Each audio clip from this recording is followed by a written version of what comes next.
باب فی السبق، یہ جو سبق کا لفظ ہے دو طرح سے محفوظ ہے، سبق اور سبق۔ اگر سبق معنی ہو تو یہ مسابقہ کے معنی میں ہے، اور اگر یہ بفتح الباء الموحدہ ہے سبق، تو سبق سے مراد وہ جول اور انعام ہے جو سابق کو دیا جاتا ہے۔ بہرحال دونوں ترجمے یہاں پر صحیح ہیں، باب فی السبق اور باب فی السبق۔ پہلی جو حدیث ہے اس کے اندر آ رہا ہے، آپ صلی اللہ علیہ وسلم نے فرمایا مسابقہ نہیں ہے یا انعام نہیں ہے مگر فی خف، اونٹوں میں یا گھوڑوں میں یا تیروں میں۔ خف اونٹ کا ہوتا ہے جو مشکوک ہو، اس کو خف کہتے ہیں، ایسا پاؤں جو درمیان سے چیرا ہوا ہو، جیسے اونٹ ہو گیا، بھینس، بکری۔ حافر وہ کھر ہوتا ہے جو درمیان سے غیر مشکوک ہو، جس طرح کہ گھوڑا ہو گیا، خچر ہو گیا۔ نسل پیکان کو کہتے ہیں، لوہے کو، چاہے وہ تیر کا ہے چاہے وہ نیزے کا ہے، جس چیز کا بھی ہے اس کو نسل کہتے ہیں۔ تو مقصد کیا ہوا کہ یہ چیزیں چونکہ آلات حرب میں سے ہیں، جہاد میں سے ہیں، تو اس لحاظ سے ان میں انعام رکھنا یہ جائز ہے، ان میں مقابلہ کروانا یہ جائز ہے، مقابلے کا جو انعام ہے وہ جائز ہے۔ تو یہ چیز ہو گیا۔ فقہاء اس حوالے سے کیا رائے رکھتے ہیں؟ مالکیہ اور شافعیہ کی رائے یہ ہے کہ یہ حدیث اپنے ظاہر پر ہے، تین چیزوں میں ہی مسابقہ جائز ہے، باقی نہیں۔ اور مالکیہ، حنابلہ اور احناف کی رائے یہ ہے کہ مسابقہ بالجول جو ہے وہ ان چیزوں میں ہے، اور بلا جول ہر چیز میں۔ سمجھ آ رہی؟ یعنی انعام اور اجرت پہ جو مسابقہ ہے وہ تو ہوگا ان چیزوں میں، اور بغیر انعام کے اگر ہو تو سب میں جائز ہے، لیکن دو شرطیں ہیں حنفیہ کے ہاں۔ پہلی شرط یہ ہے کہ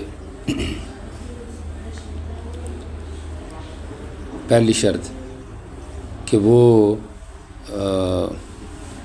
نیت خالصہ کے ساتھ ہو، نیت خالصہ بالعبادت کے ساتھ ہو، لہو و لعب کے لیے نہ ہو۔ اگر لہو و لعب مقصود ہے تو پھر جائز نہیں ہے، سمجھا؟ ریا مقصود ہے پھر جائز نہیں ہے۔ اور دوسری شرط یہ ہے کہ اس کے اندر قمار نہ ہو، جوا نہ ہو۔ اگر جوا ہوا تو پھر جائز ہے۔ تو سارے مسابقے جائز ہیں، لیکن شرط یہ ہے کہ یہ دو شرطیں پائی جائیں۔ اب یہاں پہ جو ذکر کیا گیا ہے فی خف او حافر او نسل، تو یہ اصل میں احتراز ہے ایسے مسابقے سے جو بین البہائم ہو، سمجھ آ رہی؟ بین الدیک ہو، حمامہ ہو،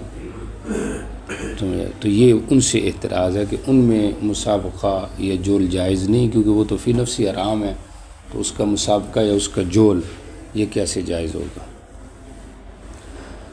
اگر مسابقہ بالاقدام ہے تو حنفیہ کے ہاں یہ بھی جائز ہے۔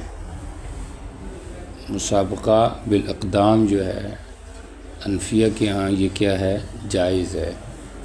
اور شوافی وغیرہ اس کو جائز ہونے کے قائل نہیں ہے، چونکہ ان کے ہاں بتایا نا مسابقہ صرف ان تین چیزوں میں ہے۔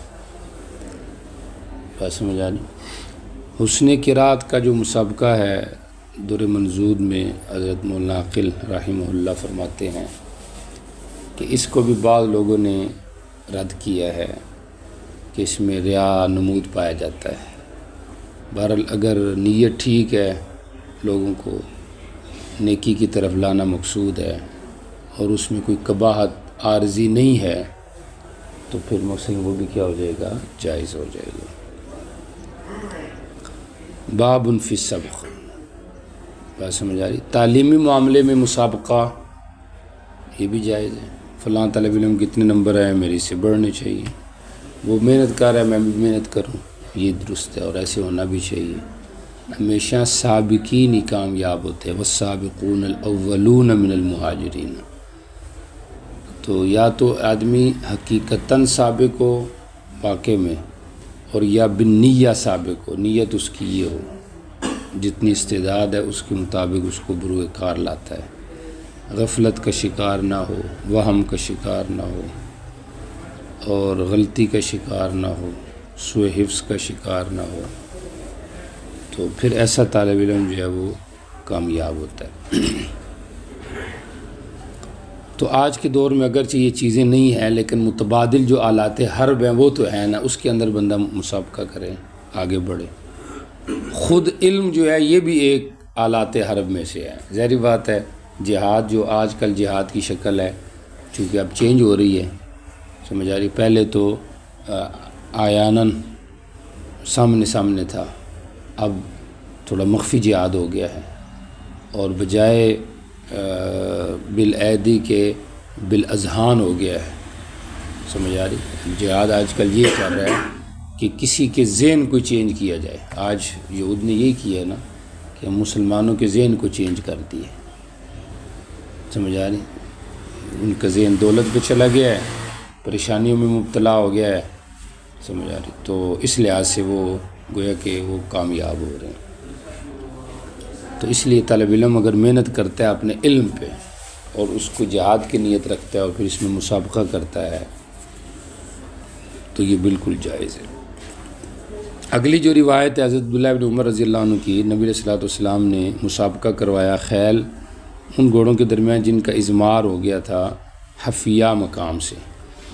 اضمار کسے کہتے ہیں؟ تضمیر، گھوڑے کو خوب کھلا کر کمرے میں بند کر کے اس کے اوپر جل ڈال دینا، اب وہ پسینہ آئے گا تو اس کی جو چربی ہے وہ پگھلے گی، اب وہ جو طاقت ہے نا اس کے جسم کا حصہ بنے گی، اس کو تضمیر کہتے ہیں۔ وکان احمد ہوا، اور اس کی انتہا سنیت الوداع تھی، وداع الوداع کرنے کو کہتے ہیں، چونکہ مدینہ سے جب مکہ کی طرف جو رستہ جاتا ہے نا، تو وہاں پہ جو گھاٹی تھی اس کو سنیت الوداع، چونکہ اس موقع پہ پھر وہ اس کو الوداع کہتے تھے، مہمان کو الوداع کا۔ بعض نے کہا وہاں پہ ایک جگہ کا نام وداع ہے۔ بہرحال وسابق بین الخیل، تو یہ درمیان مسافت 6 میلوں کی تھی، تو چونکہ وہ طاقتور تھا تو اس کی جو مسابقہ تھا وہ بھی لمبا تھا، اور آپ نے مقابلہ کروایا ان گھوڑوں کے درمیان جن کی تضمیر نہیں تھی۔ سنیہ سے مسجد بنی زریق درمیان میں 1 میل کا فاصلہ تھا، اور حضرت عبداللہ بن عمر بھی ممن سابق بہا، نافع کہتے ہیں یا خود وہ اپنے بارے میں غائبانہ لفظ سے کہتے ہیں، یہ بھی ان میں سے تھے جنہوں نے مسابقہ کیا۔ بات سمجھ آ رہی کہ نہیں آ رہی؟ تو علم کے جتنے بھی شعبے ہیں ان میں انسان کو جامع ہونا چاہیے۔ آج کل انحطاط کی وجہ یہی ہے کہ علم تو خیر سے آج کل رہ ہی نہیں گیا، لفاظی ہے، اور اب تو لفاظی بھی ختم ہو رہی ہے، سمجھو لفاظی کے لیے بھی کچھ نہ کچھ محنت چاہیے۔ آج کل تو یہ ہوتا ہے کہ محنت کرنی نہ پڑے، جاگنا نہ پڑے، سمجھ آ رہی؟ موبائل جو ہے، تو میں دورے والے تعلم ہوگا، وہ کہے گا لو جی موبائل پہ میرے اوپر پابندی ہے، مجھے تو اجازت دینی چاہیے تاکہ میں فیس بک دیکھوں، واٹس ایپ دیکھوں، ٹک ٹاک جو ہے وہ استعمال کروں، ٹائم ضائع کروں۔ تو ان چیزوں سے تو اپنے آپ کو بچانا چاہیے۔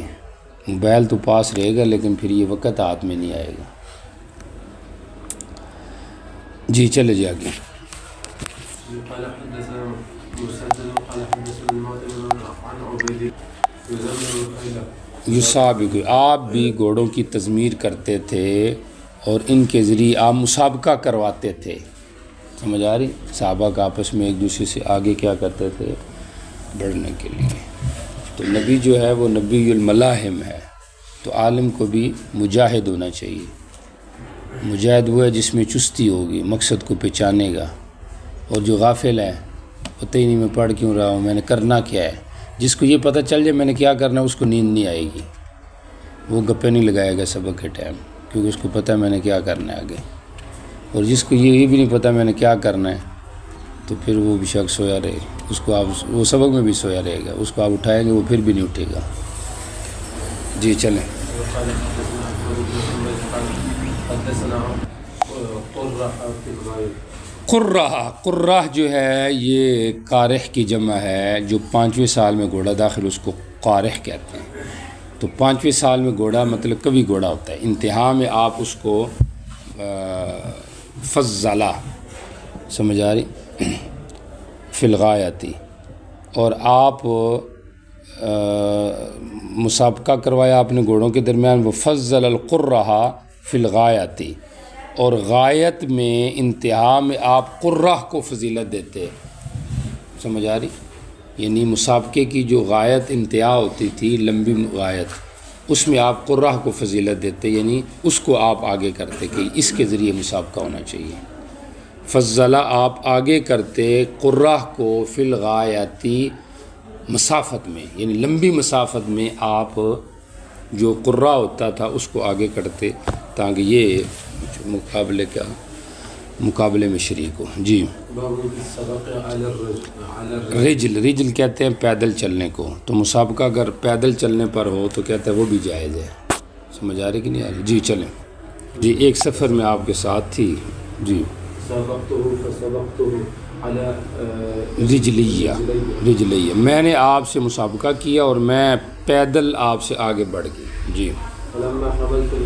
جب میں بوجھل ہو گئی اب مسابقہ آپ مجھ سے آگے بڑھ، آپ نے کہا یہ مسابقہ اس کا بدلے میں ہو گیا، مقصد اس وقت آپ جیتی تھی اب میں جیت گیا.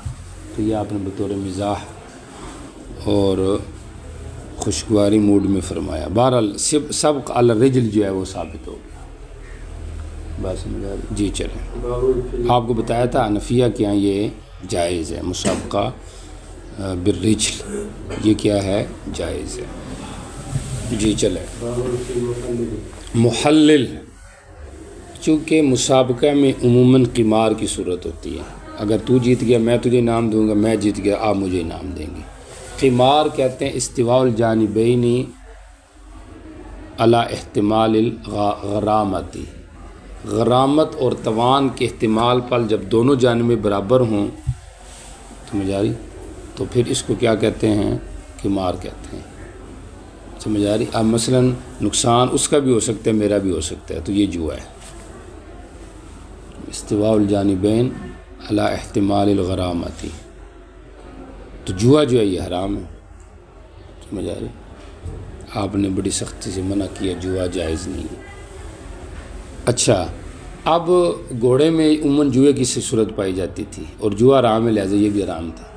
لیکن ایک صورت ایسی ہے جس میں یہ جوا حرمت سے نکل جاتا ہے، جس میں ایک تیسرا بندہ داخل کیا جائے.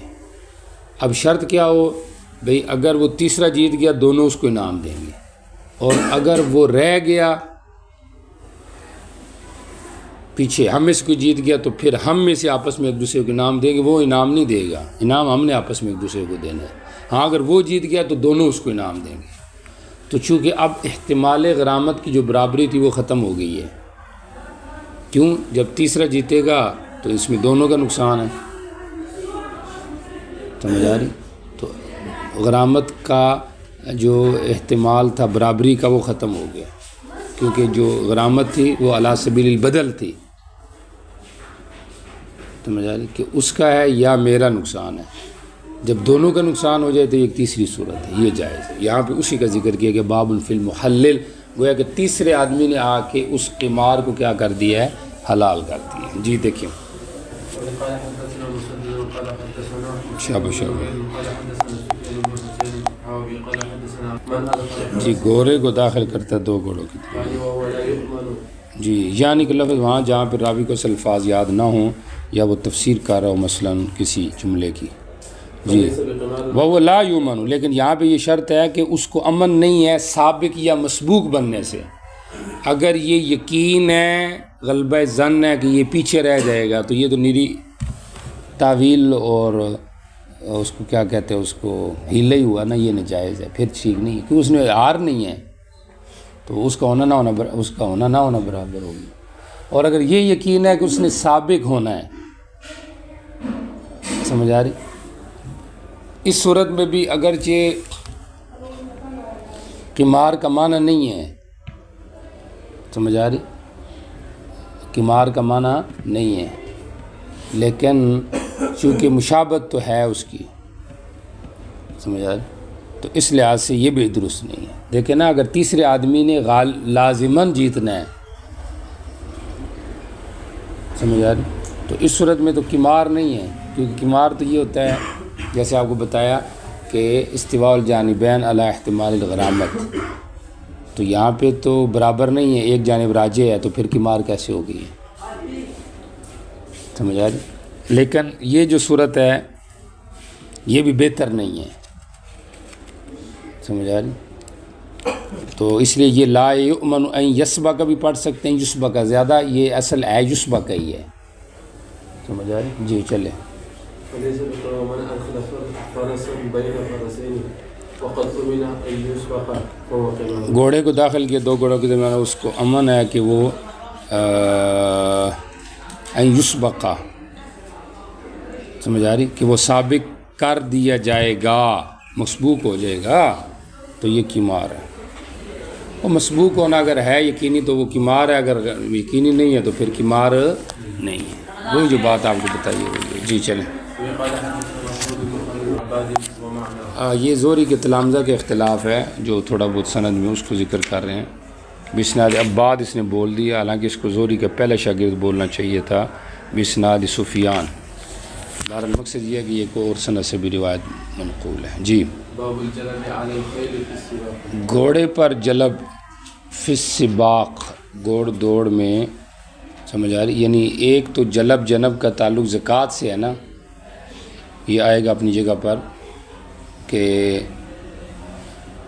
جو مزکی ہے زکوٰۃ وصول کرنے والا مزکی، سمجھ آ رہی، وہ ایک جگہ بیٹھ ان کو کہے کہ ادھر آؤ جی، اور ایک کیا ہے زکوٰۃ دینے والے بھاگ جائیں اور یہ ان کے پیچھے پیچھے بھاگ رہا ہے، سمجھ آ رہی، تو یہ جلب جنب زکوٰۃ میں نہیں ہے۔ ہاں جو اصل دفتر ہے مزکی کا وہ وہاں پہ بیٹھے تو دوسرے آگے اس کو ادھر دے دیں گے، یا جو وہ آ رہا ہے تو دوسرے بھاگے نہیں جان چھڑانے کے لیے، وہ تو زکوٰۃ میں تھا جلب جنب، اور یہ یہاں پہ ریحان یعنی شروط کے اندر مسابقے کے اندر جلب جنب کا ذکر آ رہا ہے کہ جلب جنب نہیں ہے ریحان میں، سمجھ آ رہی، اور ریحان میں کیا ہوتا ہے جلب اور جنب، جلب یہ ہوتا ہے کہ گھوڑا دوڑ رہا ہے پیچھے ایک اور گھوڑا جو اس کو اکسائے، اس کو کیا کہتے ہیں جلب، تو اس میں تو نقصان ہے دوسرے کا۔ اور جنب کیا ہوتا ہے، جنب یہ ہوتا ہے گھوڑے کے ساتھ اور گھوڑا ہے، یہ کہ میں تھک گیا تو دوسرے پہ بیٹھ جاؤں گا، تو کہا اس میں دھوکہ ہے، اس لیے یہ ٹھیک نہیں ہے، جب مقابلہ کرنا اکیلے مقابلہ کریں، یہ کیا ہے کہ پیچھے سے کوئی اور اکسائے گا یا کوئی اور ہوگا تو میں اس سے مدد لے لوں گا، سمجھ آ رہی ہے؟ جی، آپ بھی جلب جنب کی توقع نہ رکھیں۔ جی چلیں۔ یحییٰ نے ریحان کا لفظ ذکر کرتی ہے یعنی شروط میں۔ جی چلیں۔ قال حدثنا ابن المثنى قال حدثنا عبد الاعلى عن سعيد عن قتادة قال الجلب والجلب كلها، جلب اور جنب جو ہے یہ کس کے اندر ہے؟ ریحان کے اندر ہے۔ یہاں پہ جو ذکر ہے وہ ریحان، چونکہ رہن جیسے لازم ہو جاتا ہے تو اسی طریقے سے یہ جو شرط رکھی جاتی ہے مقابلے میں شرط ہی ہوتی ہے نا، سمجھ آ رہی، تو یہ بھی کیا ہوتی ہے منزل لازم کی ہوتی ہے۔ تو مراد ریحان سے شروط ہے، شروط میں، شروط سے مراد اس کا لازم ملزوم کا ملزوم ہے، یعنی گھوڑ دوڑ جو ہے اس کے اندر، جس کو عموماً شرط کیا ہے لازم ہے، تو اس کے اندر جلب اور جنب نہیں ہے، ذکر شرط کا ہے، مراد مشروط ہے، جی ملزوم مراد ہے۔ جی جی، تلوار کو مزین کیا جائے چاندی وغیرہ سے تو جائز ہے، آلات حرب میں سے خوبصورتی کے لیے، کتاب ہے آپ اس کے اوپر شیٹ چڑھائیں، جائز ہے۔ تزیین آلات حرب یہ جائز ہے، لیکن چاندی کے ساتھ اور سونے کے ساتھ نہ ہو، اور ویسے بعض اس طرح بھی آتا ہے کہ آپ کی ایک تلوار کی جو مونٹ تھی وہ کس کی تھی؟ سونے کی تھی۔ بارہ سونا کا استعمال آپ کو پتہ ہے مرد کے لیے ناجائز ہے۔ جی چلیں، پہننے کی صرف جواز ہے عورتوں کے لیے۔ جی، آپ کی تلوار کے جو مقبضہ تھا وہ چاندی کا تھا۔ جی، قال قتادہ، تو یہ جو ہے قتادہ کہتے ہیں میں نہیں جانتا کسی ایک کو کہ مطابقت کی ہو اس کی سعید کی علی ذالک اس ارسال پر، چونکہ مرسل روایت ہے تو یہ روایت مرسل نہیں ہے بلکہ یہ مرفوع ہے، اور یہ بات ٹھیک ہے اس کی، یہ روایت جو ہے یہ مرفوعاً ثابت ہے، جیسے پیچھے آیا انس قال کانت قبیعۃ سیف رسول اللہ، سمجھ آ رہی؟ جی چلے، اور یہ جو پیچھے بھی گزری ہے سعید، یہ تو تابعی ہے، یہ تو مرسل نقل کر رہے ہیں، ٹھیک ہو گیا؟ جی چلیں۔ فی النبل یدخل فی المسجد، یدخل، تیر کو اس کو تلوار کو مسجد میں داخل کیا جائے تو کر سکتے ہیں، ہاں یہ ہے کہ کسی کو تکلیف نہ ہو، تو اس لیے بجائے مقبضہ مونٹ سے پکڑنے کے تلوار کے نیام سے یا تلوار کی جو پیکان ہے اس سے پکڑے تاکہ کسی کو لگے نہیں، تو کسی کو تکلیف نہ ہو جائے۔ جی چلے،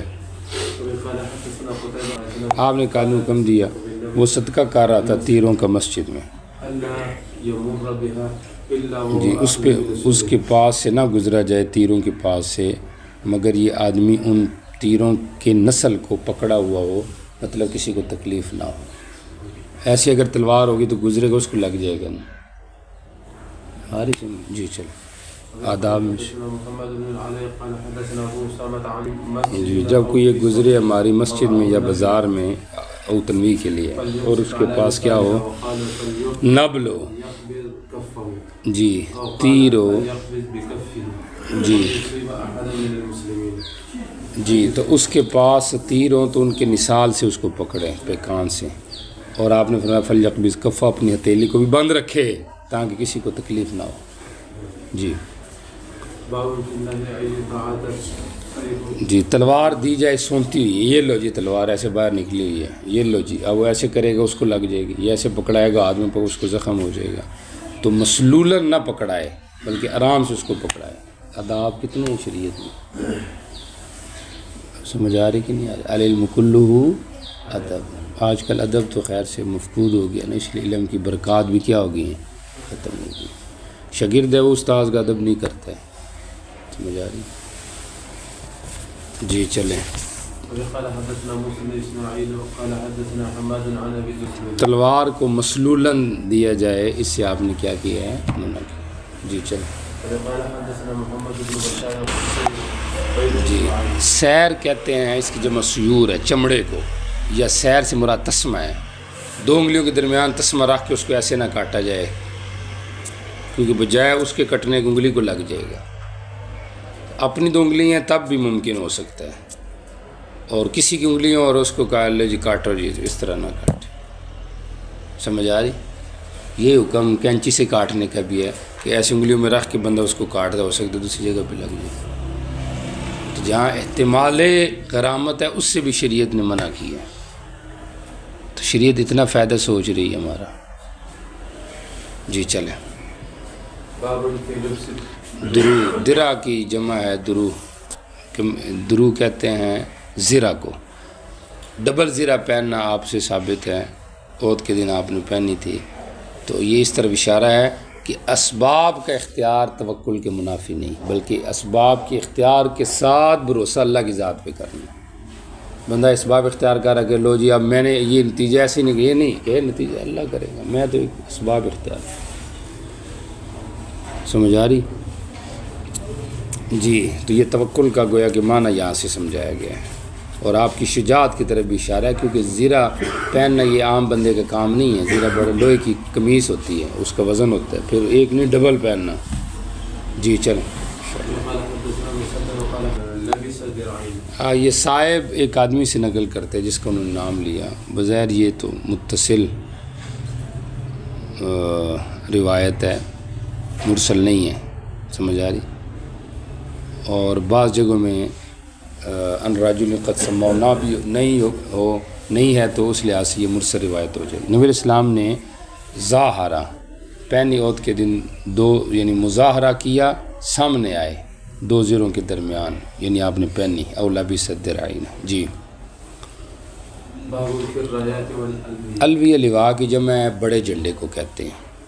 چونکہ آپ نے کہا نا لوائی بیدی لواء الحمد یوم القیامہ ولا فخرہ، میرے ہاتھ میں حمد والا جھنڈا ہوگا، اور یہ جو لواء ہے یہ اتنا بڑا ہوگا کہ اس کے نیچے سارے انبیاء اور ان کی امتیں بھی ہوں گی، تو مطلب وہ بہت بڑا جھنڈا ہوگا، تو اس لیے لواء بڑے جھنڈے کو کہتے ہیں. رائیہ جو ہے نا یہ چھوٹے جھنڈے کو کہتے ہیں، جو اس سے ذرا چھوٹا ہوتا ہے.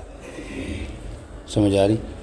اور یہ جو لواء ہوتا ہے یا رائیہ جو بھی کہہ لیں، یہ اصل میں امام کے جو ہوتا ہے نا امیر، اس کے اوپر ہوتا ہے. یہ اشارہ ہوتا ہے کہ لو جی امیر اب کھڑا ہے، ابھی تک موجود ہے. سمجھ آ رہی؟ تو یہ اس کی علامت ہوتی ہے، خود وہ پکڑے یا اس کے اوپر کوئی دوسرا آدمی پکڑے. اور بعض اس کا عکس بھی کیا ہے کہ رائیہ بڑے جھنڈے کو کہتے ہیں اور لواء چھوٹے جھنڈے کو کہتے ہیں. اور بعض نے کہا یہ الفاظ مترادفہ میں سے تین کھول ہو گئے ہیں. اور بعض اس طرح بھی فرق کیا ہے، وضاحت کی ہے کہ لواء جو ہوتا ہے یہ نیزے کی لکڑی کے اندر ڈال کے اس کو پکڑا جاتا ہے، اور رائیہ ویسے اوپر باندھ دیا جاتا ہے. آپ صلی اللہ علیہ وسلم سے جو رنگ ثابت ہیں جھنڈوں کے آگے آ رہا ہے، سمجھ آ رہی، کالا سفید مکس، دھاری دار، سفید زرد، ایسے دیگر بھی ثابت ہے. تو یہ موقع مناسبت موقع اور ضرورت کے مطابق ہے، چونکہ مخصوص نہیں تھا. سمجھ آ رہی کہ نہیں؟ مخصوص نہیں تھا، بس جو بھی چونکہ ایک علامت ہی بنانی تھی، جس کی جو بھی کپڑا ہے اس کو پکڑ کے ایسے باندھ دیا. آپ بات سمجھ آ رہی کہ نہیں؟ جی چلے آگے چلے. کالے کلر کا چکور من نمرتن، چیتے کے مشابہ. نمرہ اصل میں کہتے ہیں اون کی چادر، دھاری دار اون کی چادر جو مشابہ ہوتی ہے چیتے کے. سمجھ آ رہی؟ بہی معنی کہ اس کے اندر سفید اور کالی دھاریں ہوں، اس کو من نمرتن کہتے ہیں. دھاری دار سفید کالی دھاری دار، سمجھ آ رہی، اونی چادر کو نمرہ کہتے ہیں. تو آپ کا جھنڈا بھی اس قسم کا تھا. اس سے ایک فریق نے لیا ہے کہ ہمارا جھنڈا آپ کے اس جھنڈے کے مشابہ تھا. بہرحال اس کے اندر تو یہی سامنے آ رہا ہے، سودا مربعات من نمرۃ. جی چلے آگے چلے.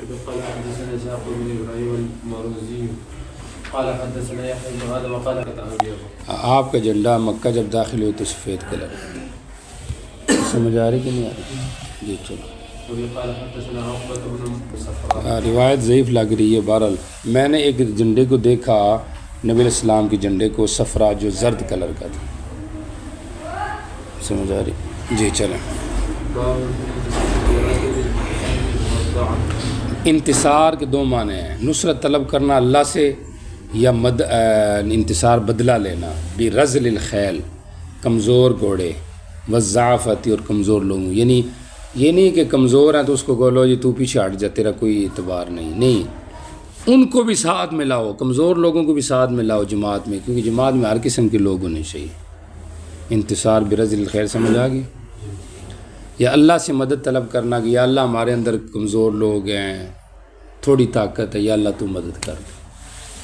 تو اس سے پتہ چلا کہ جماعت تلتی ہے جب کمزور لوگ ساتھ ہوں. اگر بندہ یہ دے کہ سارے ایک جیسے ہوں تو پھر جماعتیں نہیں چلتی.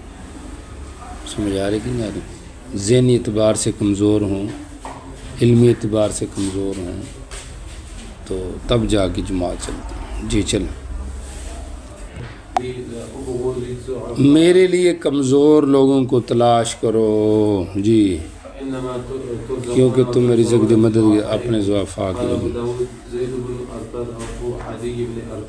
چلو.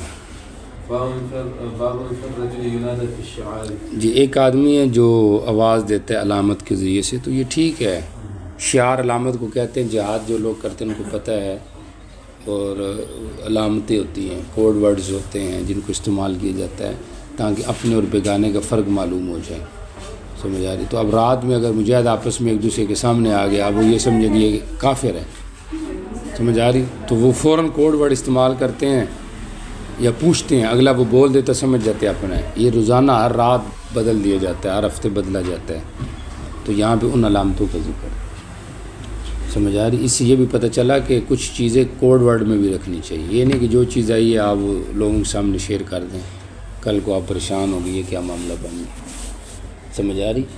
بعض اوقات اپنا عقیدہ بھی چھپانا پڑتا ہے، سمجھ آ رہی؟ یہ نہیں کہ آپ پہلے دن ہی جا کے بتائیں کہ میرا کس جماعت سے تعلق ہے اور میرا کیا نظریہ ہے، سمجھ آئے، تاکہ دوسرے دن وہ کہیں کہ لو اس سے تو معافی لو، سمجھ آ رہی کہ نہیں؟ مقصد تو دین کی تبلیغ ہے نا۔ تقیہ نہیں ہونا چاہیے کہ بندہ 10 سال ایک جگہ پہ رہے، 12 سال، لیکن اس کا مذہب نہ پتہ ہو، لیکن یہ ہے کہ مقصود ذہن میں رکھ کے جو ہے وہ کچھ چیزیں آہستہ آہستہ خوراک دینی چاہیے بندے کو، سمجھ آ رہی کہ نہیں آ رہی؟ جی چلیں، آپ تو ماشاءاللہ جی۔ ہاجرین کے شعار عبداللہ اور انصار کے عبد الرحمن، جی جی جہاد کی حضرت بکر کے ساتھ۔ امت کا مطلب کہ مار کافر کو، مجھے نہ مار، اس کو مار، امت سمجھ آ رہی؟ یہ مطلب ہے۔ یا امت، یا اللہ تو مار، اللہ سے مدد طلب ہے، امت تل کفار کو تباہ کر دے۔ جی چلیں۔ ان بیتم، اگر تم سے لڑائی کی جائے شام میں تو تمہارا شعار کیا ہونا چاہیے؟ حامیم لا ینصرون، سمجھ آ رہی؟ تو یہ ایک علامت ہے جس سے آپس میں ایک دوسرے کو پہچان لیتے۔ جی چلیں۔ جب سفر کرنے لگا ہے جہاد کے لیے عام طور پہ تو کیا دعا پڑھے؟ یہاں پہ اس کا ذکر ہے، چونکہ دعاؤں کا اہتمام بھی کیا ہے؟ ضروری۔ صبح شام کی دعائیں تو آپ ماشاءاللہ پڑھتے ہوں گے، سمجھ آ رہی؟ ابھی سے اذکار کی پابندی کریں۔ اذکار کی پابندی منافی نہیں ہے بزرگی توحید کے، سمجھ آ رہی؟ عموماً ہمارے ذہن میں یہ ڈالا گیا ہے کہ بھئی اگر اعمال آپ کریں گے تو آپ کی توحید کمزور ہو جائے گی، سمجھ آ رہی؟ اس لیے پکا معاہد وہ ہے جو سنتے پوری نہ پڑھے، دعا نہ مانگے، سمجھ آ رہی کہ نہیں آ رہی؟ ذکر نہ کرے، پابندی سے قرآن کی تلاوت نہ کرے، سمجھ آ رہی؟ اس کے علاوہ کسی کے اوپر جرأت ادا کرے، یہ معاہد کی علامت ہوتی ہے۔ تو یہ معاہد جو ہے، یہ معتزلہ والے معاہد ان کی علامت ہے، سمجھ آ رہی؟ جو حقیقی معاہد ہیں ان کی علامت یہ نہیں ہے، ان کی علامت یہ ہے کہ وہ سنت پہ کیا کرتے ہیں؟ عمل کرتے ہیں۔ جی چلیں۔ تو ابھی سے آپ اپنا ایک شعار بنائیں، سمجھ آ رہی؟ پابندی کریں، روزانہ کی تلاوت کریں، صبح شام کے اذکار کریں، نماز کا اہتمام کریں، یعنی جو آپ یہ سمجھتے ہیں کہ یہ چیزیں ضروری ہیں، اساتذہ آپ کو بتا رہے ہیں، آپ پڑھ رہے ہیں، آپ اس کو اپنے عمل کے اندر لے کر آئیں ابھی سے۔ یہ نہیں کہ چلو ابھی تو ٹائم نہیں ہوتا یار، فارغ ہوں گے تو بعد میں، نہیں، ابھی سے شروع کریں گے پابندی تو پھر جا کے کام ہوگا۔ جی جب سفر کرتے یہ دعا کرتے، تو اس ساتھی ہمارا سفر میں، پیچھے آہل میں باقی رہنے والا ہے، سفر کی پراگندگی، سمجھ آ رہی؟ وَكَآبَةِ الْمُنْقَلِبِ، یا تکلیف کر لے واسع سفر، وَكَآبَةِ الْمُنْقَلَبِ، اور لوٹنے کی جگہ کی برے تکلیف سے، سمجھ آ رہی؟ کعبہ اور اس کے علاوہ واسع تقریباً یہ آپس میں ایک دوسرے کے قریب قریب ہیں۔ جی یا غم کر لے، اس کا معنی آفت۔ جی منقلب کا معنی کیا ہو گیا؟ سفر، اور منقلب کا معنی بھی سفر ہی ہے، ایک جیسے معنی ان کا۔ منقلب انقلاب کی جگہ، سفر میں تو ہر جگہ جو ہے انقلاب ہی ہوتا ہے نا، تو واسع سفر کی تکلیف اور مشقت سے، وسوء المنظر فی الاہل والمال۔ جی ٹھیک ہو گیا، ہمیں زمین لپیٹ دے، ہمارے لیے سفر آسان کر دے۔ اور سمجھ آ رہی ہے؟ آپ سفر کے اندر بھی دعا کرتے سفر کے لیے، لیکن طالب علم ہے وہ علم کے لیے نہیں، دعا کرنے کے لیے تیار، یا کرنے کے لیے تیار ہے لیکن کہتے ہیں ہاتھ نہیں اٹھانے ہیں، سمجھ آ رہی؟ اور خیر سے بغیر ہاتھ کے مانگتا بھی نہیں ہے دعا۔ جی چلیں۔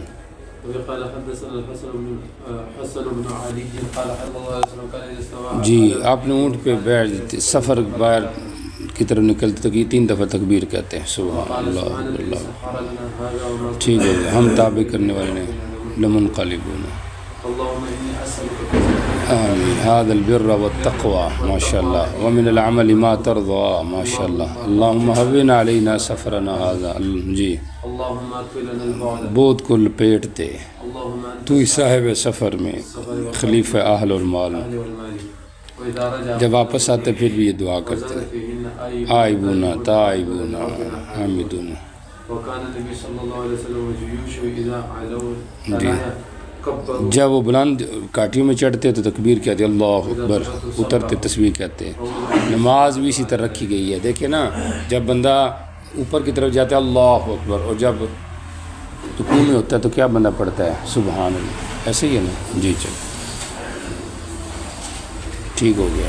باب في الدعاء عند الوداع. وداع کے وقت ہے، جب کسی کو الوداع کہتے ہوئے تو پھر دعا اس کو دینی چاہیے اور اگلے سے مل کے اسے دعا لینی چاہیے. دعا عند الوداع. جی چلیں. قال حدثنا مسدد قال حدثنا علم. جی آؤ جی ودیو کا، میں آپ کو الوداع کروں. نبی علیہ السلام ادا کیا. سبحان اللہ. دین کا میں امانت بھی دیتا ہوں اللہ کے، آپ کے دین، امانت اور اعمال کے خاتمے کو. امانت کا ذکر اس لیے کیا، محدثین کہتے ہیں چونکہ سفر میں عموماً امانتوں کا ضیاع ہوتا ہے. سمجھ آ رہی؟ سفر میں ہوتا ہے یا سفر ذریعہ ہوتا ہے سابقہ امانت کے ضیاع کا، تو اس لیے یہ بات ہوگی. جی چلیں. یستودع جیش تو دل دینکم و امانتکم و خاتم عمل. جی ٹھیک ہوگی. جی یہ ہمارے جو استاد تھے ذکریہ صاحب رحمۃ اللہ علیہ، وہ پکا یہ دعا دیتے تھے جب سلام کر استودع اللہ دینکم. جی چلیں. سوار جب ہو تو کیا دعا پڑھے اس کا ذکر آ گیا. جی چلیں. جی میدلی کے پاس آیا، ان کے پاس ایک دابا لائے گا، سوار ہو، پاؤں رکاب میں رکھے. جی پائدان جو ہے اس میں. جی بسم اللہ پڑھے، پیٹھ پہ چڑھ گیا الحمدللہ سبحان اللہ اللہ اکبر کبیرہ. ثم قال الحمد لله 3 مرات ثم قال الله اكبر 3 مرات ثم قال سبحانك إني ظلمت نفسي فاغفر اللہ. إنه لا يغفر الذنوب إلا أنت. ثم ضحك فقيل یا امیر المومنین. جی آپ کیوں انس پڑھے ہیں؟ قال رأيت رسول الله صلى الله عليه وسلم فعل. آپ نے بھی ایسے کیا جیسے میں نے کیا. ثم ضحک، پھر آپ بھی مسکرا گئے. میں نے پوچھا فقلت یا رسول اللہ، من أي شيء ضحکت آپ کیوں مسکرائیں؟ إن ربك تعالى اللہ کو اچھا لگتا ہے اپنا بندہ قال اغفر لي. جب وہ کہتے اغفر لذنوبی، يعلم أنه وہ جانتا ہے ذنوب غيري. جی کہ میرے گناہوں کو میرے علاوہ کوئی نہیں معاف کرے گا. بات سمجھ آ رہی ہے نہیں آ رہی؟ چلو. صحابہ وہ ہیں جنہوں نے دین کردار کے ذریعے سے محفوظ کیا، ویڈیو کے ذریعے سے نہیں محفوظ کیا. سمجھ آ رہی ہے؟ جی چلیں. باب ما يقول الرجل إذا جی جب اترے تو پھر بھی دعا پڑھنی ہے. وہ کوئی گل سمجھ آئے گی کہ نہیں آئے گی؟ جی چلو. اذا منزلہ تو تب کیا کہے. جی چلیں. نبی علیہ السلام جب سفر کرتے رات آ جاتی تو آپ کہتے اے زمین میرا رب اور تیرا رب اللہ ہے. ہاں میں پناہ میں آتا ہوں اللہ کے تیرے شر سے، یعنی تیرے شر سے مطلب تیرے اوپر جو شر ہوتے ہیں ان سے، وشر معافی کی جو تیرے اندر شر ہیں، اس خزانے وغیرہ جو تیرے اندر پیدا کیا اشرات ان کی شر سے، جو عام جانور تیرے اوپر رینگتے ہیں ان کی شر سے، شیر سے، کالے بڑے سانپ سے، چھوٹے سانپ سے، بچھو سے، جو شہر میں رہنے والی مخلوقات ہیں، ابلیس اور اس کی اولاد یا مطلق تمام جن سے انسان سے پناہ مانگتا ہوں. جی چلیں. اول لیل چلنا جو ہے نا یہ مکروہ ہے. اس کی وجہ اس موقع پہ شیطان جو ہے وہ نکلتا ہے تو اس لیے وہ تکلیف دے گا. اگر پہلے چل رہا ہے تو پھر چلتا رہے. یہ ابتدائے سیر مراد، اس ٹائم نہ کریں. ہاں تھوڑا دیر وقت گزر جائے تو پھر کریں. جی چلیں. عصا جو وقت ہوتا ہے وہ سیاہی ہوتی ہے جو واللیل اذا عسعس، جو عشاء کے بعد سے فجر تک کی ہوتی ہے. فہم وہ سیاہی ہوتی ہے جو مغرب سے عشاء کے درمیان ہوتی ہے. جی دیکھیں. لا ترسلو، اپنے ماشیہ اور اپنے جانوروں کو نہ چھوڑو اذا غابت الشمس، سورہ غائب ہو جائے. فہمت العشاء، عشاء کی فہمہ وہ بتایا نا درمیان کی جو سیاہی ہے وہ چلی جائے. جی جب سورہ غائب ہو تو وہ خرابی پیدا کرتے ہیں. فہمت العشاء چلا جائے. جی چلیں.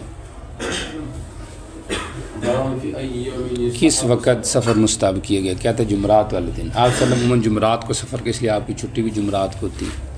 سمجھ آ رہی؟ حجۃ الوداع کا آپ کا سفر راجح یہ ہے کہ ہفتے والے دن تھا، اور ایک کو لیا کہ وہ بھی جمعرات والے دن تھا. جی چلیں. قال حدثنا سعيد بن مناف قال رسول جی بہت کم نبی علیہ السلام نکل سفر مگر جمعرات والے دن. ٹھیک ہو گیا. باب في الابتكار. سفر میں صبح صبح ابتکار کہتے ہیں بکرا سے، بکرا کہتے ہیں دن کی پہلی گھڑی. سمجھ آئے؟ صبح سویرے تو کوئی بھی کام کرنا ہو صبح سویرے کرنا جی، اس میں برکت ہوتی ہے. جانور والے جو لوگ جاتے ہیں، منڈیوں والے جو لوگ جاتے ہیں، پتہ ہے وہ سارے صبح صبح کرتے ہیں تاکہ صبح صبح ہو جائے. سمجھ آ رہی؟ ہمارے یہاں بھی صبح صبح ہوتی ہے لیکن صبح نیند ہوتی ہے. جی چلیں. قال حدثنا سعيد بن منصور قال حدثنا هشام قال حدثنا يعلم قال اللهم بارك لي. میری امت کو برکت دے اس کی صبح میں، بکور صبح میں جیش یسریہ بیتے اول نہار ان کو بیتے. سخر ایک تاجر تھے، وہ اپنی تجارت اول نہار میں بیچتے تھے، مال بہت زیادہ مالدار ہو گئے، ان کا مال بڑھ گیا. سبحان اللہ. جی اکیلا سفر نہ کرے، چونکہ ظاہری بات ہے اکیلا ہے تو لوگ اس کو تکلیف دیں گے، مال چھین کر لے جائیں گے. دو بھی نہ کریں کیونکہ دو کو بھی نقصان پہنچنے کا کچھ نہ کچھ خطرہ ہوتا ہے. سمجھ آ رہی؟ 3 کریں. اب 3 کریں کا فائدہ کیا ہوگا؟ ایک بیمار ہو جائیں گے، ایک دوائی لینے چلا جائے گا، ایک ادھر موجود ہوگا. یا ایک وصیت کرے گا تو 2 بندے شاید موجود ہوں گے. اور اس سے بہتر بھی 4 ہونے چاہیے. سمجھ آ رہی؟ کیونکہ 4 ہونے کی صورت میں یہ ہوگا کہ 2 کو اگر وہ وصی بناتا ہے اپنا تو وہ گڑبڑ نہیں کریں گے. سمجھ آ رہی؟ جی تو یہ مطلب ہو جائے گا. بعض نے کہا یہ خاص ہے اس صورت میں جب اسلام کمزور تھا، اب اجازت ہے کر سکتے ہیں، لیکن نہیں، یہ اپنی جگہ پر عام ہے. شیطان اس لیے راکب کو کہا گیا ہے کہ یہ شیطان اس پہ خوش ہوتا ہے. یہ شیطان کے اثرات سے یہ چیز ہے کہ بندہ اکیلا جائے، اس لیے اکیلا نہیں، اجتماعیت. جی چلیں. چابل جی ایک جو ہے وہ شیطان، جی یہ جماعت ہے جس کے ساتھ اللہ کی کیا ہوتی ہے؟ مدد ہوتی ہے. جی تو ان کو شیطان کہنا خیال رکھنا اثر کے اعتبار سے، یعنی یہ شیطانی اثر ہے، یہ نہیں کہ یہ شیطان ہو گئے ہیں. سمجھ آ رہی؟ اور یہ بھی وہ اس صورت میں ہے جب کہ وہ خیال رکھیں مقدار سفر طے کرنے کی نیت سے نکلیں. اگر سفر سے کم ہے تو پھر ایک آدمی جا سکتے ہیں، مشکل نہیں ہے. سمجھ اس میں بھی بہتر ہے کہ ساتھ کسی کو لے کر جائے. جی لوگ سفر کرتے ہیں تو اپنا ایک امیر بنا لیں. جی چلو بغیر امیر کے لیں. 3 لوگ جب سفر میں نکلیں تو ایک کو امیر بنا لیں. تو مقصد امیر ہونا چاہیے کیونکہ ید اللہ علی الجماع. سمجھ آ رہی کہ نہیں آ رہی؟ نظم سے کنایا ہے. جیسے آپ حضرات ہیں، اب آپ 10-12 لڑکے ہیں، کتنے ہیں؟ 12-13 ہیں. تو اب آپ کا امیر بنایا گیا تاکہ ایک آپ کا نظم اچھا چلے. امیر صاحب جو بات کرے اس کی بات مانی، عمومی میں مانی بھی جاتی ہوگی امیر صاحب کی بات. کیا خیال ہے کہ برائے نام امیر ہوتا ہے؟ سمجھ آ رہی ہے؟ امیر کا مطلب یہ ہوتا ہے کہ وہ بیچارہ چیختا رہے اور ہم نے اس کی بات نہیں مانی. ہمارے امیر کا یہ مطلب ہوتا ہے. سمجھ آ رہی ہے؟